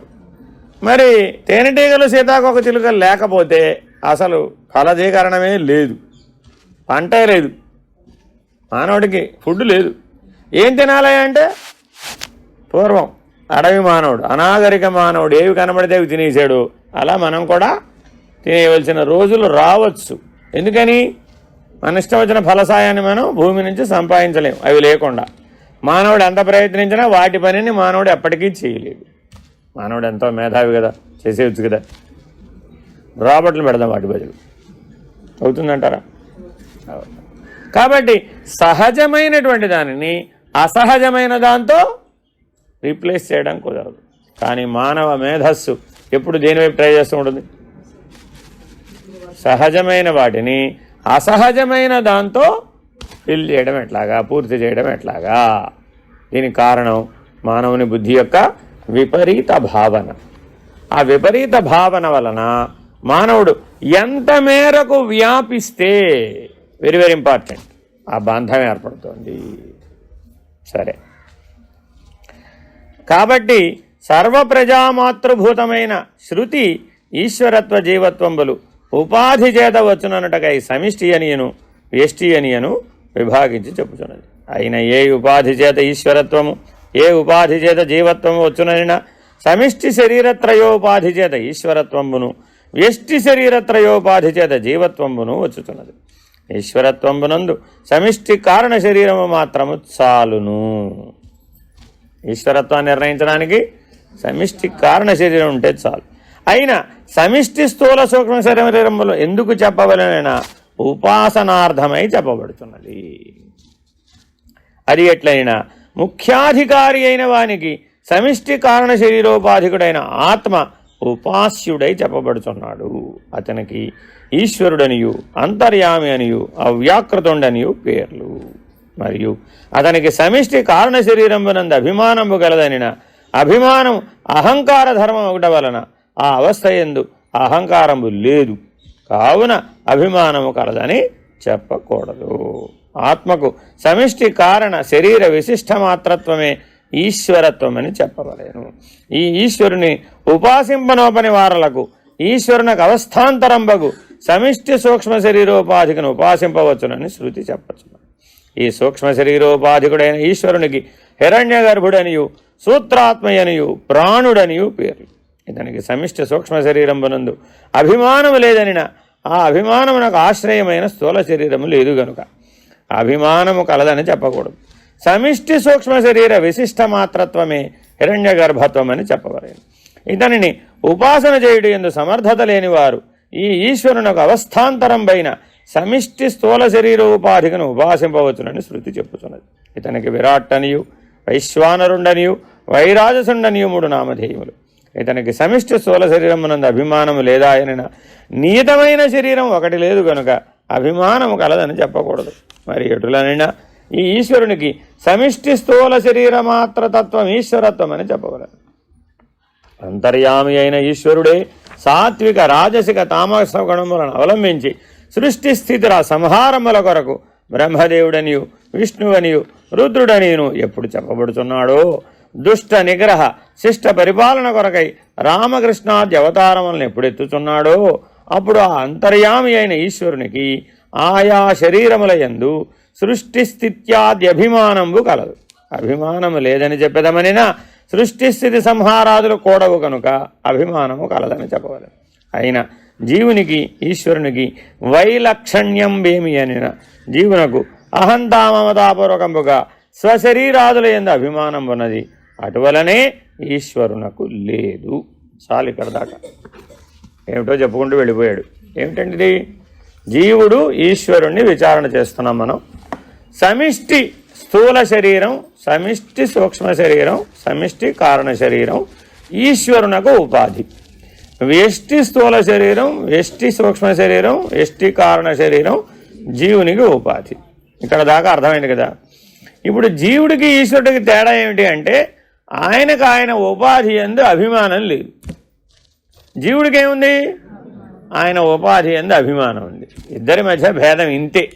అలా ఎలా చెప్తారండి? ఆ ఈశ్వరుడే ఈ జీవుడు అయ్యాడని, ఈ జీవుడే ఆ ఈశ్వరుడు అవుతాడని ఎలా చెప్పచ్చు? అసలు ఇద్దరు లేరు, ఒకడే ఉన్నాడని చెప్పొచ్చుగా. అందామంటే ఆ ఉన్నది ఈశ్వరుడే అంటే అతనికేమో అభిమానం లేదు. మరి ఇప్పుడు మనకేమో సముద్రం అంత ఉంది. మనకున్న అభిమానం ఎంత ఉంది? సముద్రం అంతా. మా సముద్రంలోకి నువ్వు వచ్చావంటే నా కుదరదు. సముద్రం కూడా ఏ దేశానికి ఆ దేశం విభజించబడిపోయింది. అర్థమైందండి? అందులోకి వస్తే ఊరుకోరు, శిక్షిస్తారు. మన తమిళనాడు వాళ్ళందరూ పడవలు వేసుకుని అక్కడికి వెళ్ళిపోతుంటారు. పక్కనే శ్రీలంక జలాల్లోకి వెళ్ళిపోతుంటారు. శ్రీలంక సముద్ర జలంలోకి వెళ్ళగానే వాళ్ళని తీసుకెళ్ళి అరెస్ట్ చేసి లోపలేస్తారు. కాబట్టి ఎక్కడికక్కడ మనకేముంది? పరిమితులు. అభిమానం అనే పరిమితి. అర్థమైందండి? సరే, ఈశ్వరుడికి మనలాంటి లక్షణమే ఉందో లేదో చూద్దాం. ఇందాక ఏం చెప్పాను? 2 పద్ధతులు. సమిష్టికి ఏముందో అధ్యయనం చేసి ఆ దృష్టితో వ్యష్టిని అధ్యయనం చేయడం, లేదా వ్యష్టిని అధ్యయనం చేసి సమిష్టికి అన్వయం చేయడం. సరే, ఇప్పుడు మన వ్యష్టికి అభిమానం ఉందని తేల్చామా లేదా? నా ఇల్లు, నా వాకిలి, నా సంసారం, నా కుటుంబం, నా వస్తువులు, నా గది, నా బడి, నా కుర్చీ, నా దువ్వెన ఎవరు వాడకూడదు, నా టాయిలెట్ ఎవరు వాడకూడదు. అయితే నీతో పాటే పట్టుకెళ్ళి నీ టాయిలెట్ కూడా. సరే, వీలవుతుందా? అన్నీ అట్లాగా వీలు కాదు. అర్థమైందండి? కాబట్టి జాగ్రత్తగా గమనిస్తే ఈ అభిమానం అంతా జీవుడు కొన్నట్టు కనబడుతుందా లేదా? కనబడుతుంది. ఇదే అభిమానం ఈశ్వరుడికి కూడా ఉందని చెప్పవచ్చా? సరే, కారణ శరీరం దగ్గర మొదలుపెట్టాడు. సమిష్టి కారణ శరీరానికి సాక్షి ఈశ్వరుడే గనక అయితే ఆయన ఎవరు? అవ్యాకృతుడు. ఈ అవ్యాకృతుడికి ఒక ఆకృతి ఉందని చెబుతుందా ఇప్పుడు? అది లేనే లేదు. అసలు ఆకృతే లేకపోతే దాని మీద అభిమానం కలుగుతుందా?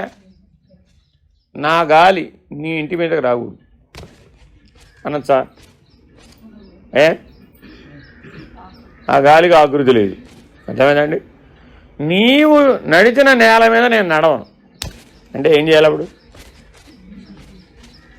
నీవు నడిచిన నేల మీద నేను నడవనంటే ఏం చేయాలి? ఆకాశంలో నడవాలి. అంతేగా? నీ ఇంటి మీద ఆకాశం మా ఇంటి మీద ఆకాశంతో కలవకూడదు. ఏం కలవకూడదు? ఇంటి మీద ఆకాశం మా ఇంటి మీద ఆకాశం కలవకూడదండి, అంతే. ఇవన్నీ ఆకృతి లేనటువంటివి. ఆ పంచభూతములకు ఆకృతి లేదు, ఆ పంచభూత తత్వములకు ఆకృతి లేదు. మరి ఆకృతే లేనటువంటి తత్వము యందు ఈశ్వరునికి అభిమానం ఎట్లు కలుగును? కాబట్టి అభిమానం లేదు. దేంట్లో లేదు? కారణ శరీరంలో లేదు. కారణ శరీరం అంటే పంచభూత తత్వ సమిష్టి, అదే కారణ శరీరం. సమిష్టి కారణ శరీరం. సరే, అయిపోయింది. సమిష్టి సూక్ష్మ శరీరం ఉందా లేదా? ఏమిటది? హిరణ్య గర్భుడు అంటే ఏమిటి? ఇచ్ఛాశక్తి, క్రియాశక్తి, జ్ఞానశక్తి, ఆదిశక్తి, పరాశక్తి. ఆ 5 శక్తుల యొక్క సమిష్టి శక్తి స్వరూపం హిరణ్య గర్భుడు. అర్థమైందండి? ఆ 5 శక్తులే సకల జీవుల యందు వ్యాపించి ఉన్నాయి. ఒక దోమగారు మిమ్మల్ని కుట్టాలండి, మిమ్మల్ని వెతుక్కుంటూ రావాలా వద్దా? పోనీ మీరే దోమగారి దగ్గరికి వెళ్ళి ప్లీజ్ కొట్టవా అని అడుగుతారా? అడగడం లేదుగా. అదే మిమ్మల్ని వెతుక్కుంటూ వస్తుందా లేదా? ఏ శక్తి యొక్క ప్రభావం చేత? కానీ దానికి సుబ్బారావు గారినే కొట్టాలని అనిపిస్తుంది అంటారా? దానికి ఆ అభిమానం ఏం లేదు. సుబ్బారావు గారైనా, వెంకటరావు గారైనా, పుల్లారావు గారైనా దానికి ఆహారం అయితే చాలంతే, కొట్టడమే దాని పని. కాబట్టి దాని ఇచ్ఛాశక్తి పరిమితం. కానీ ఇచ్ఛాశక్తి ఉందా లేదా? ఆ జీవికి ఉంది. క్రియాశక్తి ఉందా లేదా? అబ్బో చెప్పలేమండి బాబు దాని క్రియాశక్తి. దాని క్రియాశక్తి కొట్టే అక్కర్లా, చెవి దగ్గరకు వచ్చి ఏం చేస్తుంది? డింగ్ డింగ్ డింగ్ డింగ్ డింగ్ డింగ్ సౌండ్ చేస్తున్నా లేదా? కరెక్ట్గా చెవి దగ్గరకు వచ్చే చేయాలి. దానికి ఎలా తెలుసు? అది పాయింట్. అది ఎక్కడ పడితే అక్కడ ఎగురుతోంది. మనకి పరిమితి ఉంది, మనకి పరిమితి ఉందని అనుకోడు వీడు. కరెక్ట్గా చెవి దగ్గరకు వచ్చి ఎగురుతుందండి, నా చెవి దానికట్టా తెలుసు అంటాడు. అంటే అక్కడ ఏమైపోయింది? భ్రాంతి. అభిమానం చేత ఏమైపోతుంది? ఇట్లాగా భ్రాంతిగతమైన ఆలోచనలు వస్తున్నాయి. నీకు దానికి వేరే పని పడలేదా? రాత్రి ఈశ్వరుడు నా చెవిలో తారక మంత్రం చెప్తున్నట్టు అనుభవం వచ్చినట్టు. ఈశ్వరుడికి నీ చెవి ఎలా తెలుసు? అదేమిటండి, ఈశ్వరుడు సర్వజ్ఞుడు కదా. ఈశ్వరుడికి నా చెవి తెలియకపోవడం ఏమిటి? ఎలా అన్వయం చేయాలి ఇప్పుడు? ఈశ్వరుడు నీ హృదయంలో నుంచి స్ఫురిస్తాడా, చెవిలో తారక మంత్రం చెప్తాడా? అంటే ఇంద్రియ పద్ధతిగా ఈశ్వరుణ్ణి అన్వయం చేశాం. అప్పుడు ఏమైపోయింది? అభిమానంతో చూసినట్టు అయిపోయింది. అర్థమైందండి? చాలా జాగ్రత్తగా ఆలోచించాలి ఈశ్వరుడు గురించి ఆలోచించేప్పుడు, లేకపోతే చాలా ప్రమాదం వస్తుంది. అర్థమైందండి? మా అమ్మ మీ అమ్మ కాదనేటే పరిస్థితి వస్తుంది. బాలా త్రిపుర సుందరి మాకమ్మ, మీకు కాదు. ఎందుకని? నేను రోజు ఉపాసిస్తాను కాబట్టి, మీరు ఉపాసించరు కాబట్టి. అలా చెప్పచ్చా ఈశ్వరుడి? నువ్వు పూజ చేస్తే ఈశ్వరుడు ఉన్నాడు, పూజ చేయకపోతే ఈశ్వరుడు లేడా? అది ఎలాగా? అంటే వ్యష్టి అభిమాన కారణాన్ని పట్టుకెళ్ళి ఏం చేసాం? వ్యష్టి కారణం. తప్పు కదా. అర్థమైందండి? కాబట్టి ఆ ఈశ్వరుడికి సమిష్టి సూక్ష్మ శరీరం యందు ఏ అభిమానం లేదు, సమిష్టి కారణ శరీరం మీద కూడా ఎట్టి అభిమానం లేదు.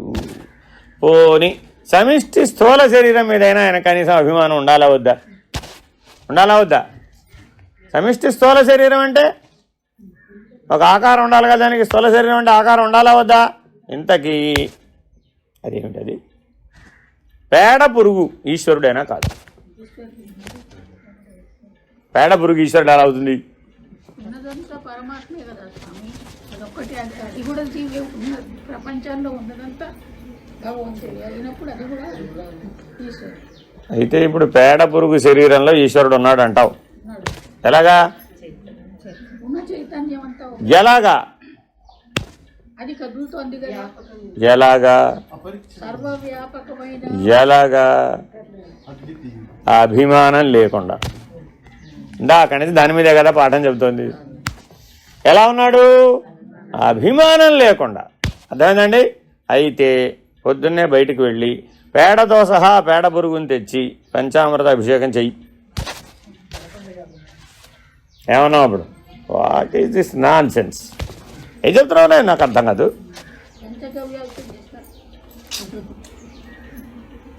అందులో పంచామృతాలు కూడా ఉన్నాయి కదా, లేవా? ఆ పాలు పెరుగు లేవా? మరి చేయవచ్చా పేడ పురుగుకి అభిషేకం? దాని ప్రాణం హరిమంటు. దాన్ని ఏదో ఉద్ధరిద్దామని నువ్వేదో ఈశ్వరుడని అభిషేకం చేస్తే ఏమవుతుంది? దాని ప్రాణం కాస్త హరిమని. దానికి ఈశ్వరుడు సంగతి దేవుడు ఎరుగు. కానీ నీకు ఆ జీవహింస చేసినందుకు పాపం వచ్చి కూర్చు. దానికి మోక్షం రామ. ఇలా అనుకునే కబేళాలో అన్నీ వేసేస్తున్నారు. దానికి మోక్షం నేను ఇస్తున్నాను అనుకోండి. వాడికి ఒకటి లేదు, దానికి ఏమిస్తాడు? వాడికి ఉంటే కదా దానికి ఇవ్వడానికి. కాబట్టి దేహాభిమానం చేత చూసే విధానం సరైంది కాదు. అది ఏ అభిమానమైనా సరే, అది స్థూల శరీరాభిమానం కావచ్చు, సూక్ష్మ శరీరాభిమానం కావచ్చు, లేదా కారణ శరీరాభిమానం కూడా అయి ఉండవచ్చు. కాబట్టి వ్యష్టిలో కూడా అభిమానం ఉండకూడదు, సమిష్టిలో కూడా ఏ అభిమానం. ఆ అభిమాన రాహిత్యం చేత మాత్రమే ఆత్మానాత్మ వివేకం కలుగుతుంది. కాబట్టి రెండు చోట్ల నువ్వు పోగొట్టుకోవాలి. ఈ రెండు దృష్టిలతో పోగొట్టుకోవాలి. జీవ దృష్టితోనూ పోగొట్టాలి, ఈశ్వర దృష్టితో కూడా పోగొట్టుకోవాలి. లేకపోతే భ్రాంతి అక్కడున్నా ఇక్కడ కూడా వస్తుంది, ఇక్కడున్నా అక్కడ కూడా వస్తుంది. అంతేనా? కాదు. ఏంటండి, విష్ణుమూర్తి మత్స్యావతారంలో పుట్టాడంటారు. కరెక్టేనా? కరెక్టేనా కదా? ఆ మత్స్యావతార వర్ణన చూస్తే మీకు ఎలా ఉంటుందంటే, ఎంత చేప పుట్టిందట? ఎంతో. ఎంత? ఎంతడా? ఎంత? అంత ఎంత అంటాడు? ఎంత అంటే ఎంత? అణువంత చేప ఉదయించను, అణువంత జలచరమై ఉదయించను. రెప్పపాటున ఎంత అయింది? ఎంత అయింది? పెరిగిపోతుందట. ఎంత పెరిగిపోయింది? సముద్రం అంతా పెరిగిందట. అది ఈ ప్రపంచంలో ఎక్కడైనా ఒక చేప సముద్రం అంతా పెరుగుతాయి. స్థూల శరీర అభిమానంతో చూసినప్పుడు ఈ కథని ఏమైంది? ప్లీజ్, ఆ ఒక్క చేప పట్టేస్తే ఇంకా జీవితం అంతా నేను ఇంకా చేపలు పట్టక్కర్లేదు అని ఒక జాలరి సముద్రం అంత చేపను వెదిగాడు అనుకోండి. ఓ వల వేసుకుని సముద్రం అంత చేపని ఏ వల్ల వేస్తాడు? అదంతా నాకు అనవసరం. చేపను పెట్టాలంటే వాళ్ళు ఉండాలి కదా, వాళ్ళు అట్టుకుని బయలుదేరాడు. ఇప్పుడు దాంట్లో ఏం పట్టాలి? సముద్రం అంత చేపను పట్టాలి. అవుతుందంటారు ఎప్పటికైనా? మనం కూడా ఏం చేసాం? పత్రం పుష్పం ఫలం తోయం అనే వల తీసుకుని బయలుదేరాం. ఎంత ఈశ్వరుని పడదామని? బ్రహ్మాండం అంత ఈశ్వరుని పట్టేద్దామని ఏకంగా పట్టుకుంటే ఏమిటైపోయినట్టు? ఓ పని అయిపోతుంది బాబు నాకు, ఇంక మళ్ళీ ఏం చేయక్కర్లేదు. ఇక ఆ జాలరు ఎలా ఉన్నాడు? ఏ అజ్ఞానంతో, ఏ అమాయకత్వంతో, ఏ దేహభ్రాంతితో, ఏ అభిమానంతో ఆ మత్స్యావతారాన్ని తన వలలో పడదామనుకున్నాడు. అలాగే మనం కూడా మనసు అనే వలతో పరమాత్మని పట్టేద్దామని మన అభిప్రాయం. సాధ్యమేనంటారా? ఎలా సాధ్యం? కాబట్టి ఇది స్థూల శరీర అభిమానంతో వీలవదు. స్థూలంగా ఈశ్వరుణ్ణి పడతాను, ఎప్పటికవదు. స్థూలంగా పరమాత్మని పట్టుకుంటాను, ఎప్పటికవదు. అదే హిరణ్యకశిపుడు చేసిన ప్రయత్నం. ఏం చేశాడు ఆయన? ముల్లోకాలు తిరిగేసాడు అంతే. ఎక్కడ కనబడు. వాళ్ళ అబ్బాయిని అడిగాడు, రేయ్ నువ్వు ఎప్పుడు అంటుంటావే వాడు అంటాడు. వాడు ఎవరు అంటాడు? ఈయనంతకంటే వాడు వాడు అంటాడు. ఆయన నారాయణ అనడు. ఎందుకని? అనడానికి కూడా ఇష్టపడనంత ద్వేషం ఉందనమాట ఆయన. అదేరా నువ్వు ఎప్పుడు రోజు అంటుంటావే, ఎప్పుడు అంటుంటావే వాడు, పళ్ళు పటపటా కోరికాడు, వాడే ఆ హరి అంటాడు. నారాయణ అనడు మళ్ళా. ఎందుకని 4 అక్షరాలు పలకాలి కదా. హరి అంటే 2 అక్షరాలు పలకొచ్చు. తేలిగ్గా అయిపోతుంది. ఆ హరి కనబడలేదు, ఎక్కడున్నాడు నువ్వు చెప్పరా, నాకు సరైన పుత్రుడు దొరికినట్టు అవుతున్నాడు, నా అన్వేషణ ఫలించినట్టు అయిపోతుంది అన్నాడు. ఏమన్నాడు? ఓసి అంతటా ఉన్నవాడిని వెతకడం ఎందుకు, పిలిస్తే వచ్చేందుకు? అంతటా ఉన్నవాడిని ఏం చేయాలట? వెతకక్కర్లేదు, పిలిస్తే వస్తాడట. మనం పిలిస్తే వస్తున్నాడంట. అంటే మనం కూడా ఎవరిప్పుడు ప్రహ్లాదుడి బ్యాచా హిరణ్యకశిపుడి బ్యాచా? హిరణ్యకశిపుడి బ్యాచ్ మందంతా కూడా, కాబట్టి రావడం లేదు. అర్థమైందండి? అదే ప్రహ్లాదుడి బ్యాచ్ అయితే పిలిస్తే వచ్చేవాడు అంతే, అంతే, వేరే ఏమీ లేదు. పిలిస్తే పలికేవాడే దైవం. దైవం అంటే నిర్వచనం ఏమిటి? పిలిస్తే పలికేవాడు అంతే. కాబట్టి జాగ్రత్తగా దైవాన్ని అన్వేషణ ఎట్లా చేయాలి? అంతటా ఉన్నవాడిగా దర్శించాలి. అలా దర్శించాలంటే అభిమానం ఉండకూడదు. అభిమానం ఉంటే పరిమితమైన దృష్టి, స్థూలంలోనో సూక్ష్మంలోనో కారణంలోనో ఏ పరిమితికి నువ్వు లొంగితే, ఏ వ్యవహారం దాకా నువ్వు వెళితే అభిమానం చేత ఆ పరిమితికి లొంగేట్టు కనబడితేనే నేను ఒప్పుకుంటాను, లేదా ఒప్పుకోను అన్నాడు. అంతే. అర్థమైందండి? ఇట్లాంటివి చాలా కథలు ఉంటాయండి పురాణాల్లో. ఈ పురాణంలో కథలన్నీ పట్టుకున్నప్పుడు ఉన్న వాళ్ళందరూ ఏం చేస్తున్నారు? ఫుట్బాల్ ఆడుతుంటారు. మరి అది ఒక దృష్టితో చెప్పారు. ఎందుకు? ఆ అభిమానం అనే భ్రాంతిని విడిపించడం కోసమని చెప్పారు. అవన్నీ కూడా నాయన నువ్వు జీవుడుగాను అభిమానం కలిగి ఉండకూడదు, ఈశ్వరుడుగా కూడా అభిమానం కలిగి ఉండవు. అలా గనక లేకపోతే సరే, ఇంకో మెట్టి అవతలకి వెళ్ళాడు. ఏమండి, ఈ సృష్టి మొత్తానికి బ్రహ్మ విష్ణు రుద్రులు ఉన్నారా లేదా? ఉన్నారు. త్రిమూర్తులు ఉన్నారా లేదా? ఉన్నారు.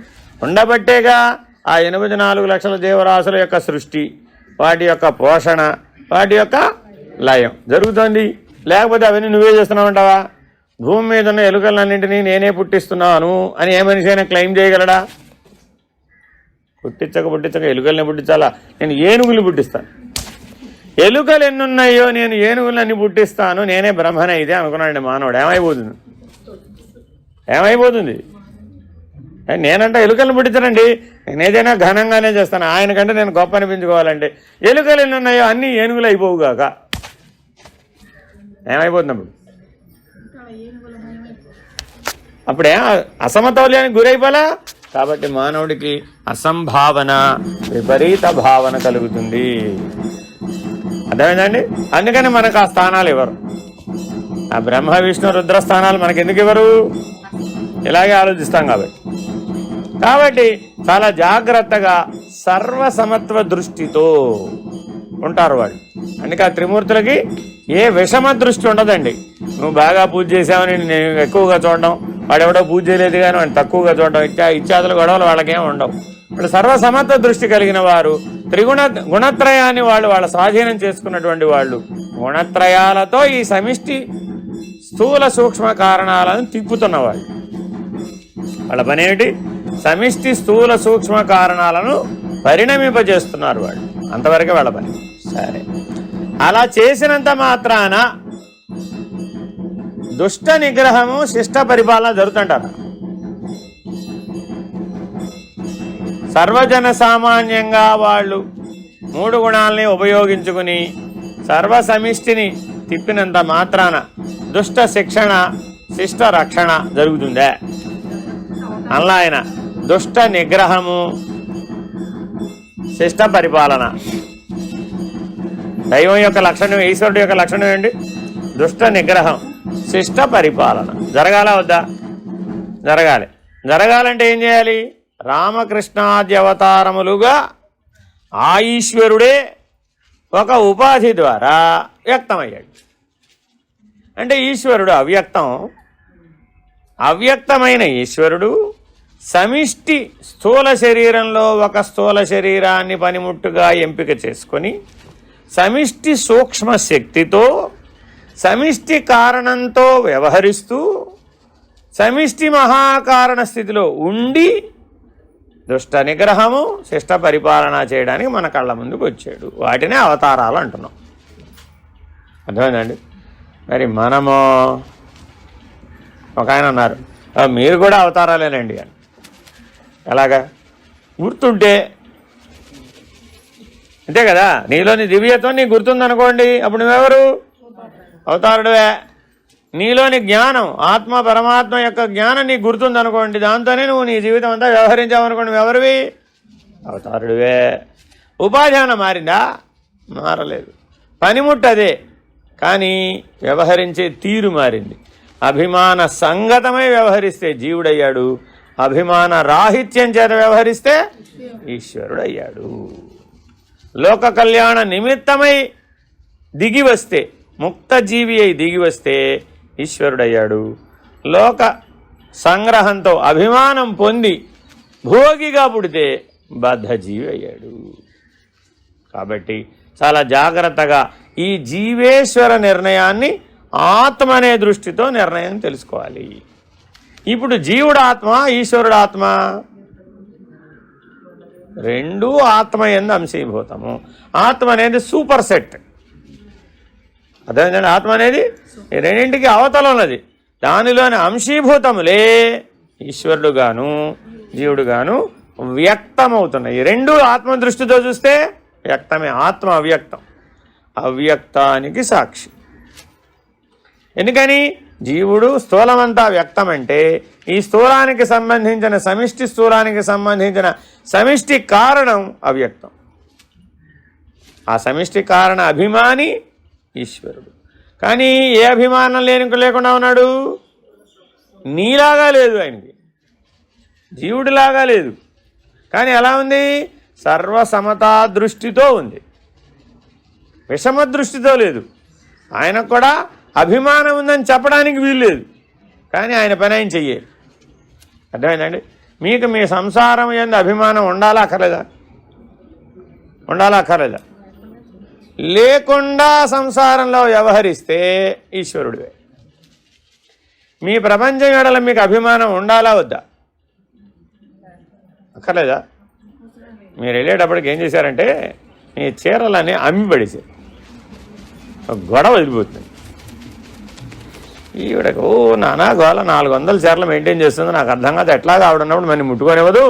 ఈవిడ వచ్చే లోపల ఈవిడ ప్రపంచం మొత్తం ఖాళీ చేసి పడేస్తే ఓ పని అయిపోతుందని మీ 400 చీరలు కాస్త ఎవరో స్టీల్ గిన్నెలు వాడు వస్తే వాడికి కాస్త అమ్మి పడేసి ఒక 2 టిఫిన్లు అక్కడ ఎదురుకుండా పెట్టారు. వెళ్ళేటప్పటికి ఏం కనపడ్డాయి? 2 టిఫిన్లు తళతళ ఆడిపోతున్నాయి. ఏమిటి ఎప్పుడు కొన్నారు ఇవి? నిన్నే కొన్నాను, వస్తున్నామని స్పెషల్గా అన్నాడు ఆయన. ఓ వెరీ గుడ్. ఇంతకీ తలుపు తీసి చూసింది, గోవింద ఆవిడ ప్రపంచం అంతా అంతర్ధానం అయిపోయింది. ఇప్పుడు ఏమైపోతుంది? ఆవిడకి హార్ట్ అటాక్ వచ్చినంత పని. వెంటనే 108 పిలవాల్సి వచ్చింది. డాక్టర్ గారు అడిగారు, ఏమండి ఇవిడికి హార్ట్ అటాక్ ఎలా వచ్చింది? ఏమోనండి తలుపు తీసిందంటే హార్ట్ అటాక్ వచ్చింది. ఎంత అభిమానమో చూసుకోండి. మీరు కావాల్సి వస్తే లేదంటారండి, అది కనబడని రోజున తెలుపు కనబడుతుంది.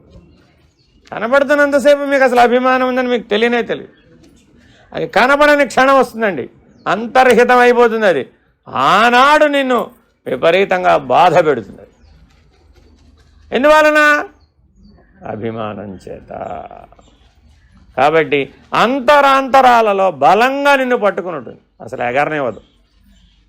ఏ అంతర్ముఖ సాధనకైనా అడ్డము ఈ అభిమానమే. జపము సరిగా సాగదు, ధ్యానము సరిగా సాగదు, సమాధి అసలే రాదు. అర్థమైందండి? ఎందుకని? అభిమానగ్రస్తమైన అంతఃకరణము నిన్నెంతసేపు స్థూల ఉపాధి వైపుకి, స్థూల ప్రపంచం వైపుకి నిన్ను ఆకర్షించేస్తూ ఉంటుంది. అసంగతంగా, అసంబద్ధంగా, అసంభావనతో నిన్ను పరిగెట్టిస్తుంది. ఈ 3 లక్షణాలు ఉంటాయి నీలో. అదప్పుడు అసలు అసంగతం, అవసరం లేదు, కానీ గుర్తుకు తెస్తుంది. అది అసంబద్ధం, నీకు అసలు ఏం సంబంధించిన విషయం కూడా కాదు. అది డింగ్ పాపప్ చేస్తుంది. ఇంకేం చేస్తుంది? అసంభావన, అసలు నువ్వేం చేస్తున్నావో మర్చిపోయి చేస్తుంది. ఈ 3 చేత మానవుడు తన యొక్క జ్ఞానాన్ని మరిచిపోతున్నాడు. Very very important. మరుపుకు ఎందువల్ల వచ్చింది? ఈ 3 వల్ల వచ్చింది. ఒకటి ఉంటే ఓటు ఊహించేస్తాడు అన్నమాట. వాడు ఓటు చేయాలంటే ఇంకోటి చేస్తాడు. ఈ 3 ఆ కారణం అంతా కూడా. కాబట్టి చాలా జాగ్రత్తగా మీ బుద్ధిని బాగా పరిశీలన అంటే జల్లెడ పెట్టాలి. ఎంత జల్లెడ పట్టాలయ్యా? ఈ 3 ఎక్కడ శేషం మిగలకూడదు. అర్థమైందండి? ఇంతకీ అక్కడెక్కడో పేరు లేని దేశంలో ఏదో జరిగింది. మీరు రోడ్డు మీదకి వెళ్ళి నిరసన చెయ్యాలా వద్దా? ఏమండి? అదంతా నాకు అనవసరం. భూమండలం మీద ఎక్కడ ఏం జరిగినా నేను గ్యారంటీగా రోడ్డు మీదకి వెళ్ళి నిరసన తెలియజేస్తాను. అసంగతం, అసంబద్ధం, అవునా కదా? సరే, నీకు ఆవిడ ఎప్పుడైనా చూసా? నాకు తెలియదండి అదంతా. అదిగో వాడు చేయమన్నాడు, వాడిని అడిగాం, వాడు చివరికి ఏమైపోతుంది? ఎవరికి ఏది తెలియదు. కాబట్టి మానవ జీవితంలో సంఘటనలు ఎలా జరుగుతున్నాయి? ఈ 3 లక్షణాల వలనే. ఒక పాత్ర మరొక పాత్రతో అసంగతంగా, అసంబద్ధంగా వ్యవహరించింది, అసంభావనతో వ్యవహరించింది. ఆవిడేం చేసింది? అది పట్టుకెళ్ళి ఇంకోటికి చెప్పింది. ఆవిడేం చేసింది? ఇంకోటికి చెప్పింది. ఈ ఆఖరి వాడి మళ్ళీ ఇటు తిరిగి వచ్చేటప్పటికి అసలు మొదట ఏం చెప్పిందో అది పోయింది. దాని రూపాంతరం వచ్చేస్తుంది, మారిపోతుంది. చేతులు మారే కొద్దీ దాని రూపాంతరం మారిపోతూ ఉంటుంది. చిట్ట చివరికి అసలు పరిష్కరించలేనంత కొరకరానికి కొయ్యి అయిపోయి కూర్చుంది. ఏమిటండి ఇది అంటే దానికి ఎవరు సమాధానం? దానివల్ల అందరూ బాధపడతారు. కాబట్టి మన జీవితాలలో ఇది చాలా పెను ప్రమాదమై కలియుగంలో బాగా ప్రవర్తిస్తూ ఉంటుంది. ఎందుకని? దీనికే కలిమలం అని పేరు. ఈ 3 అభిమానం బలపడిపోతుందండి. ఈ అభిమానం చేత విషయభోగం బలవత్తరంగా కావాలి అనేటటువంటి కాంక్ష బలపడుతుంది. సామాన్యంగా ఉండే విషయభోగం సరిపోదు. అర్థమైందండి? ఉప్మాలో పెరుగు కలుపుకొని తినేస్తే బాగుంటుందా? బాగుందా? పక్కన కొద్దిగా ఆవకాయ ఉంటే బాగుంటుంది. ఏమిటైనప్పుడు? బలమైన అనుభవం. అర్థమైందండి? ప్రతి దాంట్లో, ప్రతి అంశంలోనే ఉంటుందండి అది. అభిమానం ఉన్న ప్రతి చోట సామాన్య అనుభవం సరిపోదు, బలమైన అనుభవం కావాల్సిందే. ఆ బలమైన అనుభవం కోసం ప్రయత్నించడమే కాంక్ష, మోహం, భోగి. ఈ రీతిగా జీవుడు ఈశ్వరుణ్ణి మర్చిపోయాడు, ఆత్మజ్ఞానాన్ని కూడా మర్చిపోయాడు. కాబట్టి మొదట దేంతో ప్రయత్నించాలి? మొట్టమొదట ఈశ్వర ఆరాధనతో మొదలుపెట్టాలి, ఈశ్వర ఉపాసనతో మొదలుపెట్టాలి. ఆ సమత్వభావమైనటువంటి ఈశ్వర లక్షణాలను పొందాలి. ఆ తదుపరి సర్వసమత్వమైనటువంటి, సర్వాత్మ అయినటువంటి, సర్వసాక్షి అయినటువంటి ఆత్మస్థితిలో మేలుకోవాలి. హరి ఓం. శ్రీ గురుభ్యో నమః. హరి ఓం. పూర్ణమద పూర్ణమిదం పూర్ణాత్ పూర్ణముదచ్యతే పూర్ణస్య పూర్ణమాదాయ పూర్ణమేవావశిష్యతే. ఓం తత్సత్. ఓం శాంతి శాంతి శాంతి. హరి ఓం. శ్రీ గురుభ్యో నమః. హరి ఓం. నారాయణ నారాయణ.